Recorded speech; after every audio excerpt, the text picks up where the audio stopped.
रात्रिसूक्तम्। अथ वेदोक्तरात्रिसूक्तम्।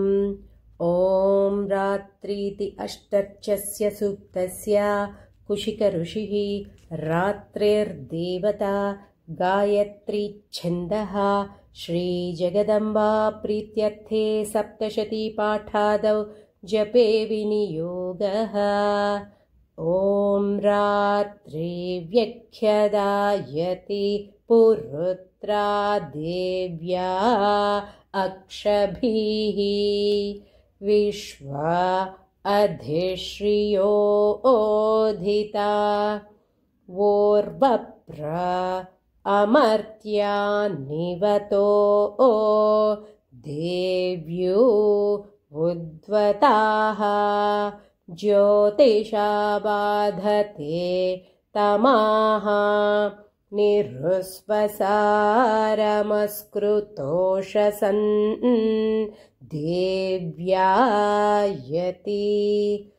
अपेदुहासते तमाः सानो अद्य यस्या आवयन्निते यामन्नविक्ष्महि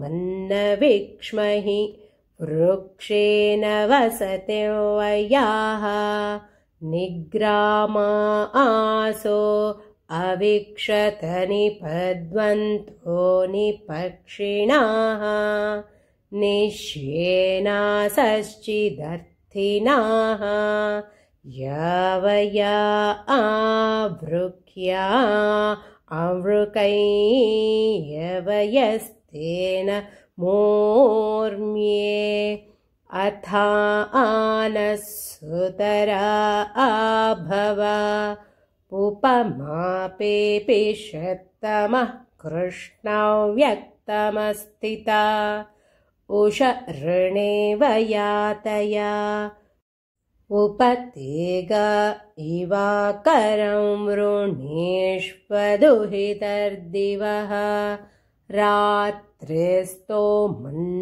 जिग्युषे ॐ शान्ति शान्ति शान्तिः। अथ वेदोक्तरात्रिसूक्तम्। ॐ रात्रीति अष्टर्चस्य सूक्तस्य कुशिकऋषिः रात्रिर्देवता गायत्री छन्दः श्रीजगदम्बा प्रीत्यर्थे सप्तशतीपाठादौ जपे विनियोगः।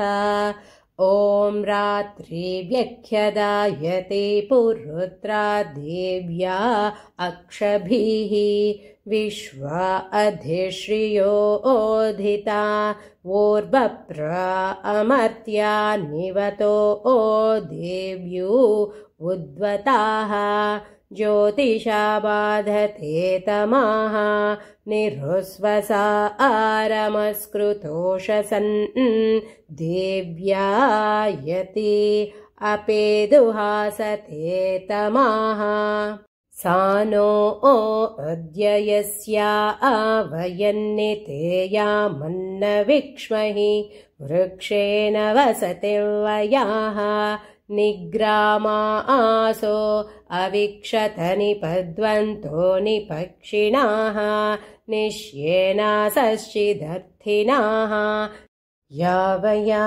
आवृक्या अवृकैयवयस्तेन मूर्म्ये अथा आनस्सुतरा आभव उपमापेपिषत्तमः कृष्णव्यक्तमस्थिता उषऋणेव यातया उपतेग इवाकरं वृणीष्वदुहितर्दिवः रात्रिस्तोमन्न जिग्युषे ॐ शान्ति शान्ति शान्तिः।